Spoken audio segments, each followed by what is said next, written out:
I'm Dan Wootton. Join me Monday to Thursday from 9 to 11 for the feistiest and most fun news debate on TV, where free speech reigns. I'll bring you a sharp take on the day's biggest stories, bombshell newsmaker interviews, and A-list guests.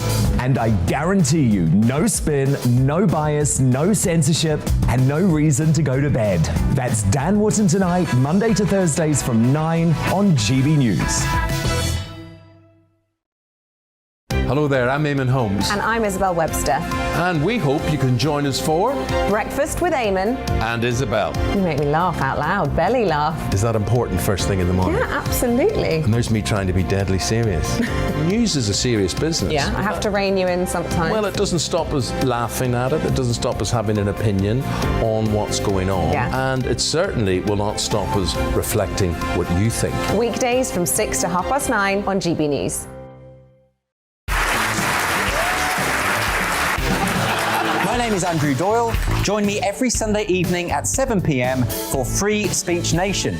This is a show where we address current affairs and news stories of the week with the help of two wonderful comedian panellists. I brought in comics because I want to give it a lighter edge, and also they work for less. See you there.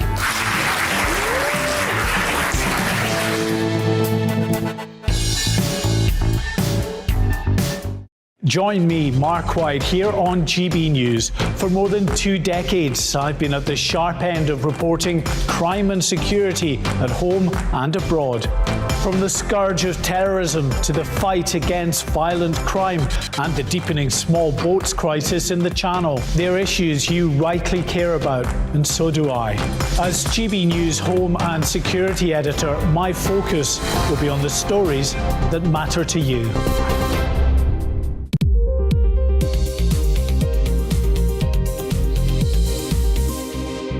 And welcome to On the Money, the show where we cover economics, business and consumer news. This is the On the Money Christmas special. We're going to spend the next half hour looking back at the year that's just gone and looking forward to the year ahead.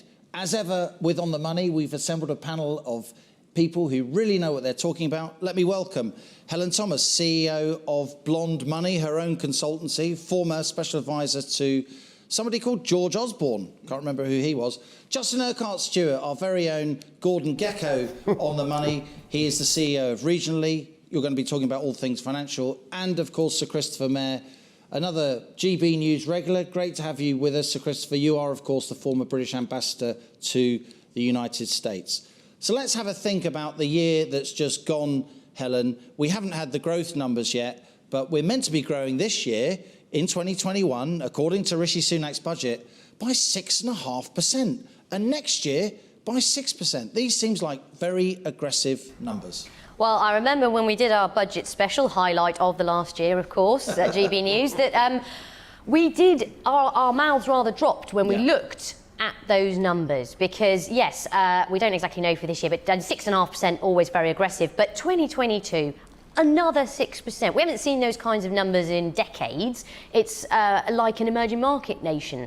And frankly, there are so many headwinds. I think it's an absolute cert. I'm happy to tell you this on the record. You can get me back next year. We will not be growing anywhere near that level in 2022. Justin, what do financial markets think about these growth assumptions? When the budget came out, we sort of took them on the nod, didn't we? The Office for Budget Responsibility, of course, had come up with these numbers, and we thought, well, maybe, maybe not. Since then, we've had all these supply chain issues. We've had a lot more inflation than some of us, not all of us, predicted. What do you think about these growth numbers? Well, when we were talking about on the day, we went through all the little handouts that were going on, then we had the growth figures. This sounded like Gordon Brown's last budget, and it was just operating that way. It did not bear any that great connection to really what was going on. We will see a short-term bounce back, which we've already had. After that, it's going to be really painful and difficult. So I agree, we're not going to see those growth figures at all. So it lost credibility very quickly. What's your impression of the last budget, Sir Christopher? It was a while ago now. A lot of people said it wasn't a Conservative budget. It introduced the highest level of government spending for 70 years, a huge amount of debt. I thought Rishi Sunak was a self-styled Thatcherite. Well, I thought it actually sounded a bit like a neo-New Labour budget. And I thought someone's been listening to Tony Blair, of blessed memory. And it's not just the Labour Party of today, but it also one or two Conservatives also who have seen a way of occupying the middle ground to take them through the 2024 election. Well, that's the one in America, but it's somewhere around that time, isn't it? Certainly is. Helen, what happens if we don't grow next year by 6%, as the budget assumes that we will? Then a lot of the public finances look a lot weaker than they already are, possibly even more tax rises, possibly less government spending than we've already penciled in. Well, that really does paint the government into a corner then, actually, because as you say, really difficult decisions. You feel like Rishi Sunak sat there with his spreadsheet trying to make sure all added up. He could do a few giveaways here, but plough that furrow towards a more sustainable debt path.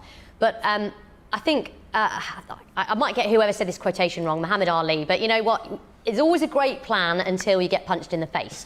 And frankly, that's what we keep getting. And I think, it's COVID, it is the technological revolution, the way we're living and everything online. Our behaviour has changed. We are doing things differently. Eventually, we'll get into a more settled growth path, and some of it will be really good. But it's going to be inefficient. That means growth will be lower than would otherwise be the case. And that creates a political dilemma of exactly the one you've talked about there, which is after throwing all this money at all the problems, what are you going to do when the numbers don't add up? We were looking really good economically in the summer, weren't we? And GB News, On the Money, we're generally an optimistic bunch. But it must be said, with the best will in the world, Justin, as we've gone into the autumn and then into the winter, the fourth quarter, if you like, of 2021, the economic outlook has got a lot gloomier. The figures started changing, and suddenly realising actually those numbers we heard before just didn't seem to live up to it. But also, this is an item you've focused on immediately, inflation was coming back. And so the Treasury saying it's inflation, it's just an annual thing, it'll wash off. But how much is actually embedded? And so Rishi Sunak has never seen inflation. Those of a certain age will remember double-digit inflation. We got positively Brazilian, in inflation terms, getting up to 25%. And that is really dangerous. If you start getting a stagnating economy with inflation, you end up with the old inflatable deer of stagflation. So, Christopher, we've talked on the money about the possibility of a winter of discontent. I'm just about old enough to remember the late 70s. It was the Callaghan government where we had, at one point, 20-25% inflation, a lot of trade union unrest, a lot of dysfunction, a lot of wage claims pushing up prices across the economy. Do you think it's hyperbole to say, to some extent, we're in the midst of, or we're facing as we go into January and February, a winter of discontent here in the UK again? I can't imagine that this winter is going to be a reenactment of what we went through in the end of 73, 74, 75, because that was a period, leave aside the economics, of national humiliation. Yeah. The pound was plummeting when we cared about those things. We seem to care much less about them nowadays. In 74, after the first Wilson victory over Edward Heath, got a pay rise as a civil servant of over 30%. In a single year. 30. Unbelievable. And I thought, yippee, I had all this money coming in, and it just disappeared Just like... vaporised It in just your vaporised hands. like snow in the sun. People don't remember inflation, do well, they? they don't, and that is the thing that worries me. That if you don't remember inflation, you don't think it's going to come. And when it does come, it whacks you across the stage. And particularly those people with their pensions, and they've probably cashed in their pension, they've now got a fixed sum coming through every month, right. and it devalues. And in the 70s, you saw a lot of people there, their wealth just being eroded. And Can there was I nothing be they do about it. controversial and You throw don't remember the another? 70s. I don't remember Imagine the how 70s. controversial I'd have been if I'd have said, do you remember the 70s, Helen? couldn't have allowed that one. Off your Christmas card list. Yeah, well, that's For certainly me, the it's case. like yesterday. But here's the thing, for me, I look back at the last couple of decades and say we were all panicked about deflation and disinflation, right? And particularly That's the when euro. prices maybe fall, when the Yes. economy's going so slowly Yes. that prices actually go backwards. And actually, it's been a potential issue for Japan for Yeah. a long period. That There's a problem. There is a problem with deflation, which is, it turns into a situation where no one spends, because why would you spend today if it's a bit cheaper tomorrow or next week, and then nobody ever spends, and you get that is actually a worse problem, I think, for policymakers to deal with. It's always this issue. Everyone's desperate to try and get sort of the Goldilocks, neither too hot nor too cold, and it's very difficult to achieve. It easily swing off it. And that's why the Bank of England, of course, has this 2% inflation target and has had it for a very long time. But we're way above that now. We're at 4-5% inflation. In Germany, they've got 6% inflation. In the States, they've got 6% inflation as we film this discussion. Do you fear that we could go back to the really big inflation of the 70s? I mean, I'm no economist. I'm no businessman. I'm no captain of industry. But the thing that worries me more than anything else is you have all this quantitative easing. All that money printing by the central bank. All that money printing going on, and then your own government buying it and then flogging it off again as bonds or whatever happens to this cash. Sooner or later, and you tell me, you guys, isn't this going to erupt like a massive boil, and vroomf, and that will be in the form of the kind of inflation that we had in the early 70s. Not this winter, but sooner or later that must come down the track. Yeah, you look at so much a winter of discount discount tents. He's been on the sherry. Well, already. But they had, it'll be with spring, when suddenly the cap comes off those gas prices and people look at their fuel bills and go, whoa, hang on a second, what's happened? Indeed, we had one lifting of the price cap, didn't we? 4 households in October, and we've got another one in April. But businesses don't have capped energy prices. The reason why we had such big inflation in the early 70s was you had the first oil price spike. You had the Yom Kippur War. You had a lot of turmoil in the Middle East. You had oil prices rocketing. We've seen fuel prices go up a lot in recent months, Helen. They're sort of bouncing around at the moment as the Omicron variant has come into view. We don't know what's going to happen with that, but oil prices have come off, as we've been discussing on the On the Money show pretty much every day. But if we have these high fuel prices going into commerce, that doesn't just lead to higher fuel bills for households, even though because the price cap will go up quite a lot. But firms don't have any price cap at all. You're going to see lots of firms close down, our steel makers, our manufacturers. There's no doubt there's going to be a squeeze on margins. Yes, the fact that costs coming into a business are going up, and then the question is, can they pass it on to a consumer? How strong is that consumer? Can they take it? Now, I do want to take a more optimistic tone on this, though, which is, as I said, there has been that period of lower prices. If we get some inflation, some wage inflation, I hear, 30% is punchy, and I understand it disappeared, but goodness me, after the last 20 years, if people start getting 5-6%, I mean, great. Not good if it ends up at 30% plus and that ends up, spiralling on. But I would argue our global economy is differently structured now to the 1970s. And there are and have been very big disinflationary forces like cheap labour in China, etc. That less trade unionisation and technology. Computers are much cheaper, clothes are getting cheaper, etc. Now, I'm not denying that.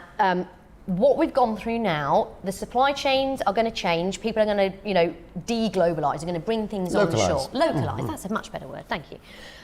Which will make things slightly more expensive. But if we all get a little bit richer and it gets a little bit more expensive, well, I don't see that as a big issue. In our discussions on the money, you have generally been a bit more dovish, as we say, in terms of inflation. You, Justin, have been a bit more hawkish, as I have been. We think the idea that inflation will be transitory is the Bank of England making excuses for not putting up interest rates. Do you buy what Helen just said? She makes a persuasive argument that inflation might not be around for as long as some of us think. We have to look at the makeup of what is actually creating this inflation. The bit that will be passed on and comes off at the end of 12 months are those price rises you've seen coming through for commodities and things like that. They've gone up and they're not going to go up by the same percentage again. So we've already had that bit. The difference between the 70s and now, particularly with this, was wages. The trade unions are much more powerful. They could actually really make a really difficult time for the economy. But we're not in that situation anymore. The question is, how much of this is actually going to be embedded? And the bit I didn't like, talking to manufacturers, where they were talking about input inflation and running at over 10 to 11%. The price of materials that factories have to buy, the price of labour that firms have to take on, those prices get passed on, And don't they? their future outlook from that with more rises to come. So they don't drop off after 12 months. They think this is actually a change they're going to have to suffer. Just remind us, Sir Christopher, give us the benefit of your experience, shall we say. As what? Remind us the extent to which, once inflation gets 7, 8, 9%, even higher, how it upends politics, how it completely takes over the political agenda. Well, what it did was it wrecked the Callaghan government. And I think inflation and the problems with the unions led to Margaret Thatcher's victory in 1979. So it can be a government upsetting, defeating phenomenon if it goes in a certain way. One of the big headwinds, massive headwinds, is the geopolitics that surround all this in the global economy. We have to realize that the way geopolitics is going today, and it's going to hell in a handcart, to be perfectly frank with you, where we're seeing almost a 19th century revival of competition between global powers, between the big powers. They are globalization, supply chain cutting things. Yeah. So we're seeing this now between the United States and China. Even on a tiny scale, Brexit has cut into supply chains. So the headwinds of geopolitics push against the lovely globalization we enjoyed at the beginning of the century. What you're saying is, as competition between the US and China and their various spheres of influence gets more intense, as it has become more intense, the fallout from COVID is part of that. The cooperation upon which the global economy depends could start to break down, and that could start to impact living standards here in the Western world and beyond. Well, that could indeed happen, but there's a great conundrum with China. And it is this: it is already embedded in our economies because we've had over a decade of fairly close cooperation with Chinese investment, Chinese technology. We've just assumed we were always going to be superior to the Chinese and we could reach out to them for cheap labor. Actually, their labor is not particularly cheap anymore, and you go elsewhere. Right. I think I'm right in Right. saying Vietnam, that. Thailand. So, yeah, exactly. What we, when I say we, I mean we the West, we the UK, we the US, we the EU, have not yet decided whether China is a partner or a competitor or an enemy. And until we have made up our minds which of those three things it is, to which the answer is it is all three, which makes policy even harder, we're going to find the kind of facile nature of globalization no longer easy. So, Christopher, may I hold that thought? You're saying such exciting things. The cops are coming to get you. But after the break, we're going to carry on this discussion on the money about what happened in 2021, what's going to happen in 2022. Stay with us. You're on the money.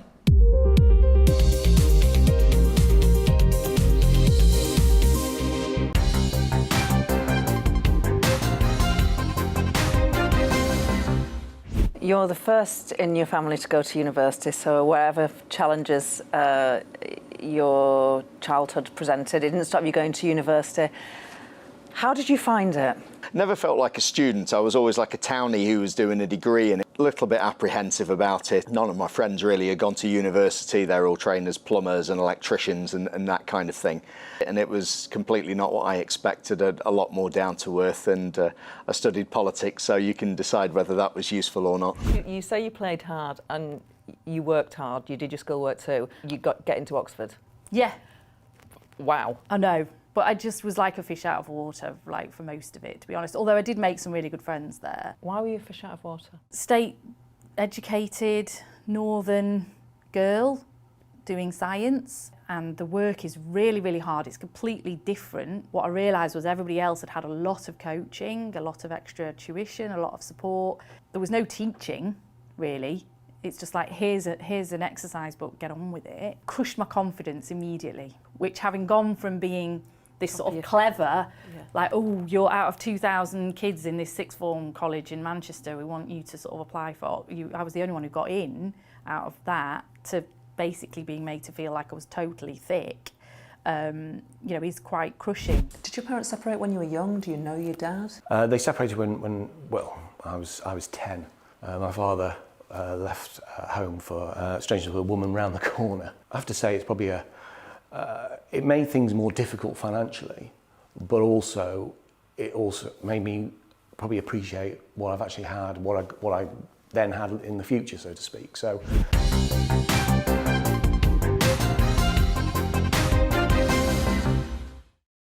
Hello there, I'm Eamon. And I'm Isabel. And you're watching the GB News digital stream across the United Kingdom. And around the world.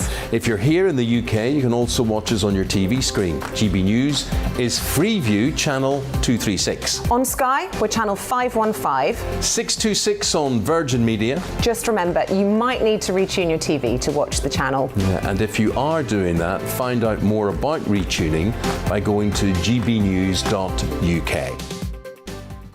Join my show Farage, 7 p.m. till 8 p.m. Monday through Thursday, and there you will get opinion, analysis, debate, and I'll cover stories that nobody else dares to touch.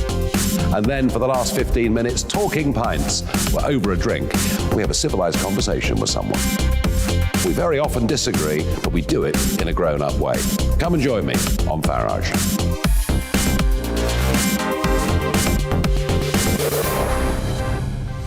I'm Dan Wootton. Join me Monday to Thursday from 9 to 11 for the feistiest and most fun news debate on TV, where free speech reigns. I'll bring you a sharp take on the day's biggest stories, bombshell newsmaker interviews, and A-list guests. And I guarantee you, no spin, no bias, no censorship, and no reason to go to bed. That's Dan Wootton tonight, Monday to Thursdays from 9 on GB News. Hello there, I'm Eamon Holmes. And I'm Isabel Webster. And we hope you can join us for Breakfast with Eamon. And Isabel. You make me laugh out loud, belly laugh. Is that important first thing in the morning? Yeah, absolutely. And there's me trying to be deadly serious.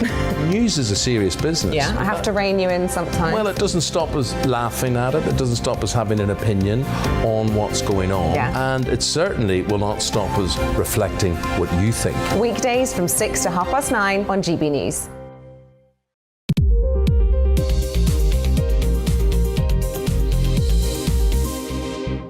Welcome back. You're on the money with me, Liam Halligan. This is our Christmas special. We're discussing economic, business and consumer trends in 2021 and looking forward to 2022. My panel is still with me here. Helen Thomas, CEO of Blonde Money, Justin Urquhart-Stewart of Regionally, and of course Sir Christopher Mayer, former British ambassador to the United States. Helen, we were discussing China before the break. You used to work for George Osborne. He certainly believed in this golden age between Britain and China. It's slightly changed since then, hasn't it? Well, it's changed an awful lot, hasn't it, since then? And you have to say that there was a clear Cameron-Osborne agenda to get close to China, to get the investment. I mean, there was all sorts of initiatives on that front. But geopolitics can change on a dime. I think it's fascinating to question how is the UK going to approach China. I think Hong Kong, perhaps we should mention, because clearly there's been this bid to, offer for the Hong Kong British National Overseas come over here. There's so much that could rub everybody up the wrong way. The triangulation of it is going to take some very serious diplomats. I wonder if we do have them. Quite clear they're not in number 10 from what I can tell. Justin, the idea that COVID began in a lab in Wuhan and then escaped, not escaped because it was aggressively, pushed onto the world, but because there was incompetence and ineptitude, in places like the Wuhan Institute of Virology, which the West partly funded, you often end up investigating viruses for very legitimate reasons, to see how they spread and to try and build vaccines. But what do you make of the state of relations between the West and China? China, which, by the way, under certain definitions, is now the biggest economy in the world. Financial markets have to take a view about the possible geopolitical fallout that Sir Christopher was referring to before the break. Well, in those days gone by, we had that lovely symbiotic relationship. We sort of needed each other. They needed us because they needed the trade, America especially, their largest trading partner. But at the same time, the Americans actually, they need the Chinese to keep buying the debt. Someone's got to buy this wretched paper. And the bit that's going to really hit us in 22 is the loss of that vital word in any economy, confidence. Because if we can't see where this relationship's going, then people will just hold back and say, well, I'm going to wait until something's clearer. This is the vital moment when you need investment going into businesses of all sizes, and giving them a perfect excuse saying, on a geopolitical basis, we're worried about what's happening with China, therefore I'll hold back till I can see where the growth comes from. And to Helen's point, if a significant number of very wealthy, highly successful Hong Kong entrepreneurs are leaving Hong Kong, which of course is now part of China, coming to the UK, going to Canada, where many of them will go, I'm sure, going to America, the Chinese aren't going to like that, are they? Oh, it's a perfect opportunity, isn't it, to actually sit there and say, look, what we've been investing in your country, by the way, we can reverse this if we so wish to. And you have to look at the student population, all of those elements.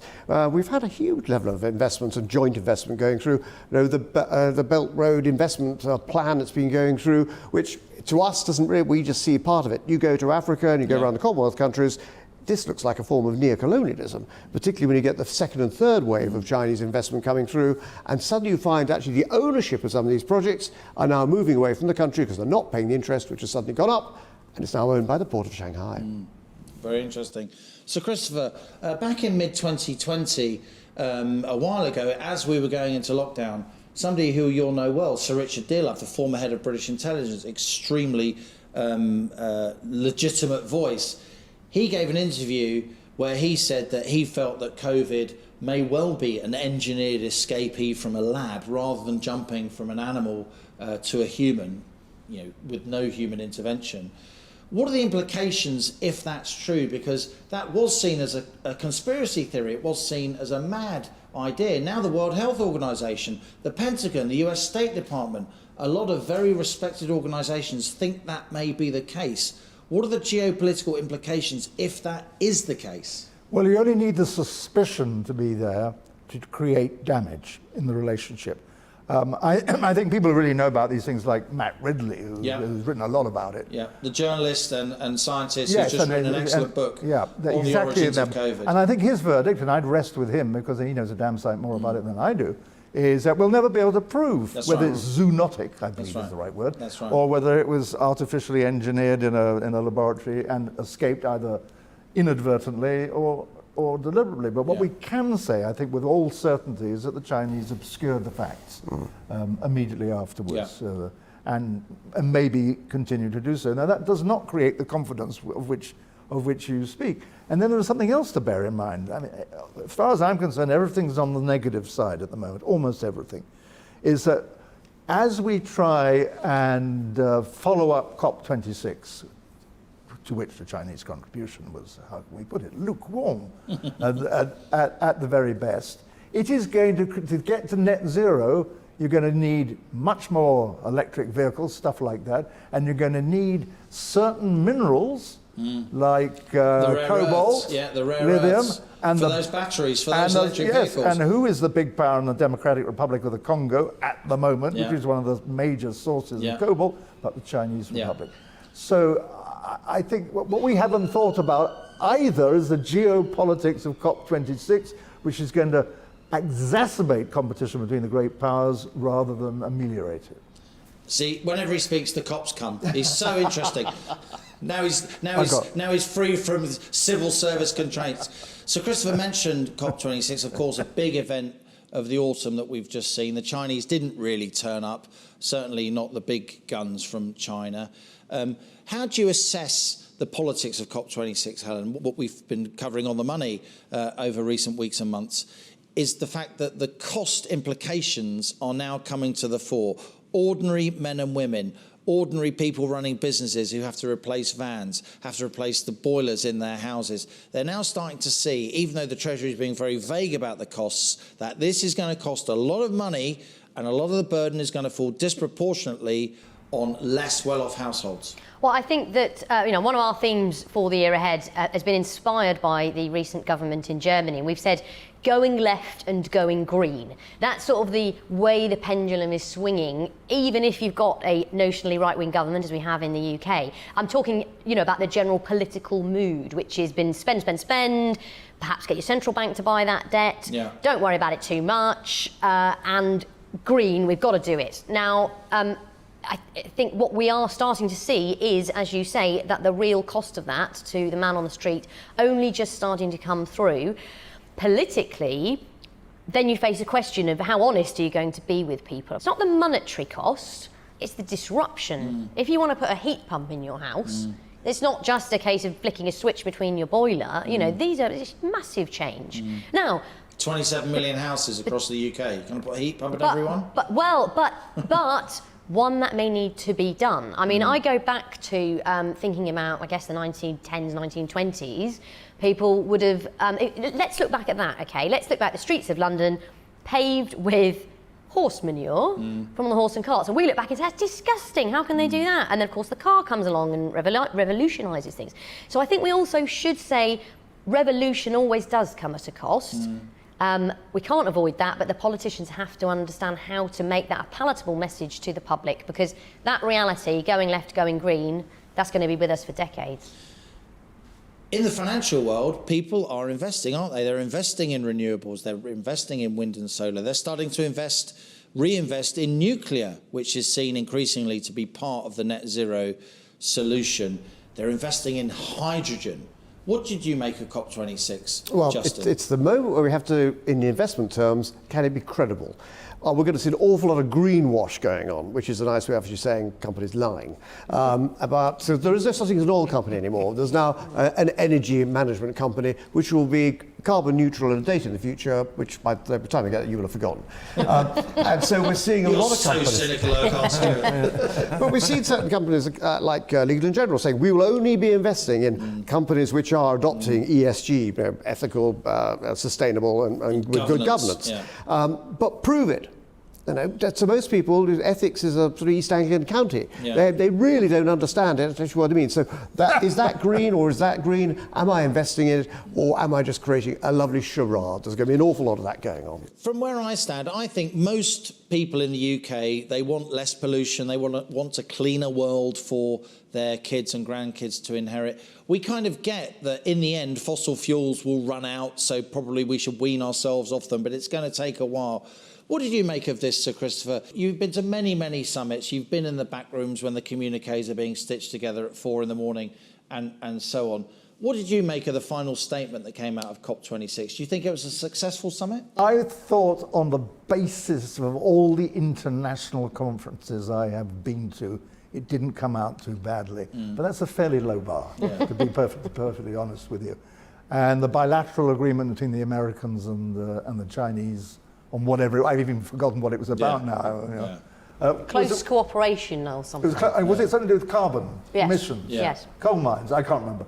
Yeah, that was all okay, but in a way it is useful to have these giant jamborees, great diplomatic jamborees, because it shows you the falseness of multilateral diplomacy. And what I mean by that is it didn't matter a toss, except in presentational terms, whether President Xi of China, came to Glasgow.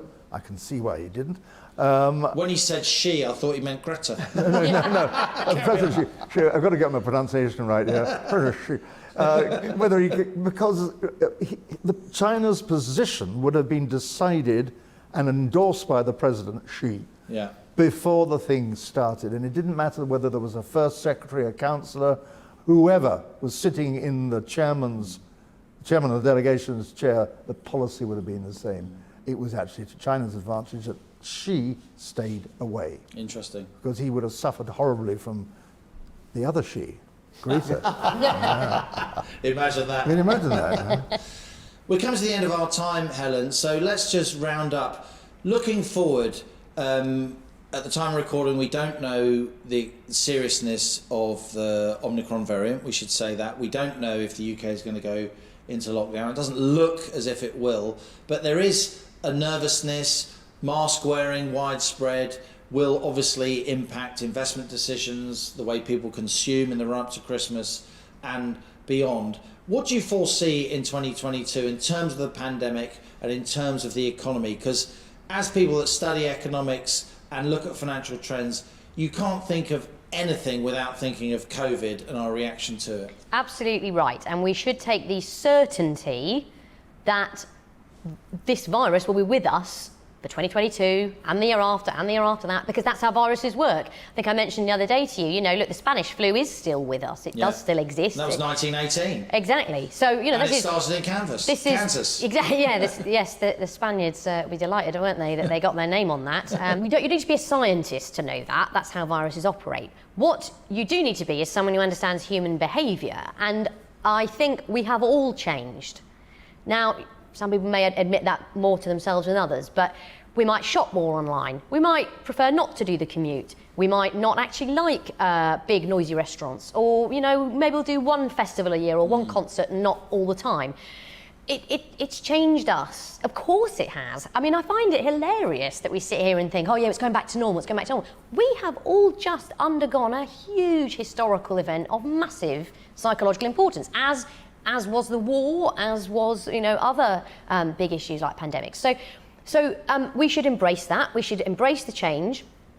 It's going to mean we live in a more virtual world, which was happening anyway because we're in a technological revolution. Lots more Zoom, lots more online and it's going to get better. Zoom is going to look like the fax machine. In the future, we'll probably, we might well be doing this as holograms. But most of the population, they don't work on their laptops in their nice conservatories in their big house. There is something in that, Liam, that's for sure. A big proportion of the economy, they're hands-on. They work in restaurants, they work in factories, they work on building sites, they drive taxis. There are some things you cannot do virtually, but what I'm trying to get at here is to say that basically the economy, all the pieces of the jigsaw puzzle thrown up in the air, we're all acting like they're back down again, but they're not. Some of them are still tumbling, some of them are refitting and finding it doesn't work, or they're realising, well, we don't need 20% of the staff we used to have, or we do and we need to pay them 20% more. These are huge economic changes, and so it's going to make things more inefficient, growth will be lower. A new normal, Justin, for households, for firms, for investors? It's going to be new, I don't think it's going to be normal, but what's going to be interesting is companies are learning to live with this now. Over the past 2 years, you've seen how they've adjusted, how they've changed, and been able to adjust whether it's their supplies, may increase, as we talked about earlier, localization, and businesses still setting up. I'm amazed at it is bravery of people going out and saying, I'm now going to set up a business in the face of this pandemic, and the fact maybe another lockdown coming through, that's what they're going to have a go and try and do it without government money. And this is what I find so fascinating. Bear in mind, Britain, we set up more businesses in this country than Germany and France put together. We're really good at starting them. And there's been a huge increase in business creation since lockdown. Which has been great. Well, I'm rubbish at financing them in their growth, but that's another issue. But the positive line is I'm seeing a lot more of this localization of manufacturing and other service businesses, which otherwise would have been done elsewhere, and people have taken the initiative to change. That's what we've got to support. So, Christopher, when future historians look back on this year, on COVID, on lockdown, what will they say? They'll say COVID was rough for the generation that had to go through it for however many years, but it was as nothing compared with previous generations who suffered centuries of the plague, typhus, typhoid, smallpox, and Christ knows how many other diseases, more or less, we've got under control. By the way, in living memory. We haven't got rid of them either. But I was thinking the other day that Queen Victoria's husband died of either typhoid or typhus. I can never remember what it was, and that was one of the things that led to the creation of sewers going around London to take the waste and effluent that was causing these diseases. But previous generations suffered far more than we are doing or have done since COVID began. And the thing that gives me a positive, you've inspired me, Justin. the thing that makes me feel a bit more positive, actually, after all, is COVID comes along and we devise and administer vaccines at a pace never seen before. And when adversity comes, there is something in the human spirit that says, bugger this, can I say that? We will overcome this. And the ingenuity that lasts years to bring to a fruition in 2 months produces something. That is where hope rests. Well, I'm glad we've rounded off this discussion on a positive note. It's been a tough discussion, but we've had a tough year, and hopefully we'll have a much better year in 2022, both the UK and the rest of the world. So thanks for joining me, my expert panel, Helen Thomas, Justin Urquhart-Stewart, and Sir Christopher Mair. Thanks to you for joining me at home. If you've enjoyed this discussion, why not check out my daily On the Money show, GB News, Monday to Friday at 1 p.m. Thanks for joining me. Merry Christmas to you and your family, and all the best for 2022. This is GB News. I'm Liam Halligan, and that was On the Money.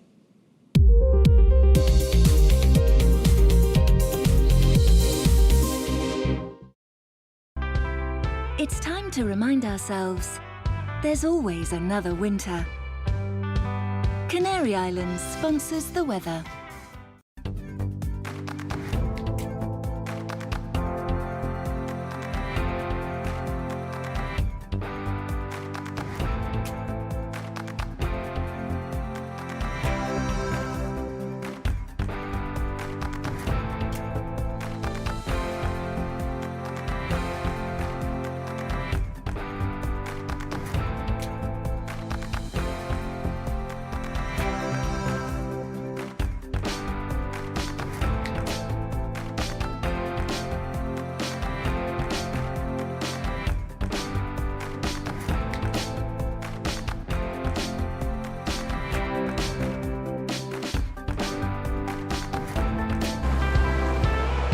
Canary Islands sponsors the weather.